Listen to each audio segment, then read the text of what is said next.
नमस्कार। प्रवास साक्षी news network और आप सभी का स्वागत है। सारे देश की नजरें आज उच्चतम न्यायालय में पूजा स्थल विशेष प्रावधान अधिनियम 1991 से संबंधित याचिकाओं पर होने वाली सुनवाई पर लगी हुई थी, लेकिन अदालत ने सुनवाई अप्रैल के पहले सप्ताह तक टाल दी है। देखा जाए तो जिस तरह से इस मामले में नई याचिकाएं दायर की गई, उसके चलते ही अदालत को सुनवाई टालनी पड़ी।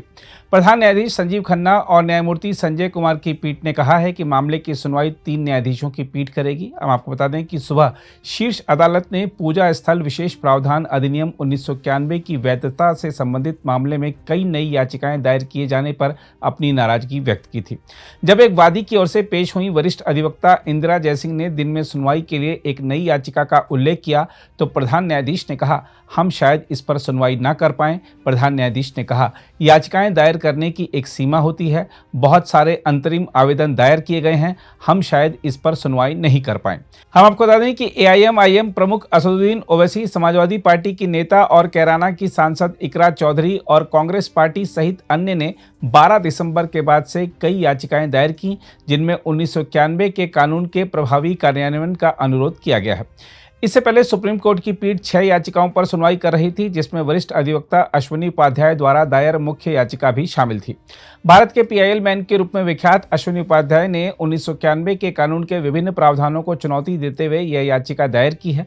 हम आपको बता दें कि यह कानून किसी भी पूजा स्थल के धार्मिक चरित्र में परिवर्तन पर रोक लगाता है और किसी भी पूजा स्थल के धार्मिक चरित्र को 15 अगस्त 1947 के समय के अनुसार बनाए रखने का प्रावधान करता है। हालांकि अयोध्या में राम जन्मभूमि बाबरी मस्जिद से संबंधित विवाद को इसके दायरे से बाहर रखा गया था। बहरहाल आइए देखते हैं इस मुद्दे पर हुई अदालती कार्रवाई के बारे में क्या बता रहे हैं अश्विनी उपाध्याय। आज प्लेस ऑफ वर्शिप एक्ट की वैलिडिटी के मामले पर सुनवाई हुई है। सुप्रीम कोर्ट में अब तक कुल 55 पिटीशन आ चुकी हैं। 40 याचिका कह रही है कानून जारी रहना चाहिए और बाबर, हुमायूं, तुगलक, गजनी, गोरी ने जो गलत काम किया वो ठीक है। 15 याचिकाएं हैं जिसमें हम लोग कह रहे हैं कि ये कानून खत्म होना चाहिए, सर्वे होना चाहिए और जो हमारे मठ मंदिरों को इलीगली तोड़ा गया था उनको हमने रिस्टोर करने का अवसर मिलना चाहिए। आज माननीय सुप्रीम कोर्ट ने यह कहा है कि अब आगे से नई कोई याचिका अलाउ नहीं होगी। जो इतनी याचिकाएं आ चुकी हैं बस वही कंटिन्यू रहेंगी। सरकार को अपना जवाब देखने का टाइम दिया है और अगली सुनवाई अप्रैल के फर्स्ट वीक में होगी। हमारा ये कहना है कि ये जो प्लेस ऑफ वर्शिप है ये जो आक्रांता थे उनके इलीगल काम को लीगलाइज कर रहा है। ये हमारा कोर्ट में जाने का दरवाजा रोक रहा है। ये हमारा फ्रीडम ऑफ रिलीजन को रोक रहा है। ये कानून उन मंदिरों को भी हमें रिस्टोर करने से रोक रहा है जिनको तोड़ने वालों ने खुद ही अपने गजेटियर में लिखवाया कि इन मंदिरों को तोड़ा गया। इस कानून के चक्कर में काशी, मथुरा, भद्रकाली, भोजशाला, अटाला और ऐसे धार्मिक स्थान है उनका विवाद रुका हुआ है, उनका समाधान नहीं हो पा रहा है। ये आपस में बातचीत करके सहमति के आधार पे भी कोर्ट फैसला नहीं करने देता।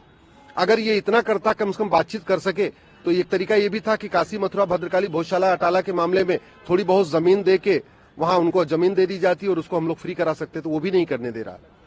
अगर ये कानून खत्म नहीं हुआ और हिंदुओं को कोर्ट जाने से रोका गया, अगर कोर्ट के जरिए भी विवाद का समाधान नहीं किया जाएगा तो ये हमारे लोकतंत्र के लिए अच्छा नहीं है। किसी भी लोकतांत्रिक देश में जो विवाद का समाधान होता है कोर्ट के जरिए होता है। अब ये कानून चूंकि कोर्ट का दरवाजा बंद करता है, इसलिए इस कानून को खत्म करना जरूरी है। उन स्थानों का सर्वे कराना जरूरी है। आज की डेट में इतनी टेक्नोलॉजी आ चुकी है कि बहुत आराम से ये पता किया जा सकता है कि कोई जो स्ट्रक्चर है उसकी फाउंडेशन कब बनी, उसकी दीवार कब बनी, उसका गुंबद कब बना, ये आराम से पता किया जा सकता है।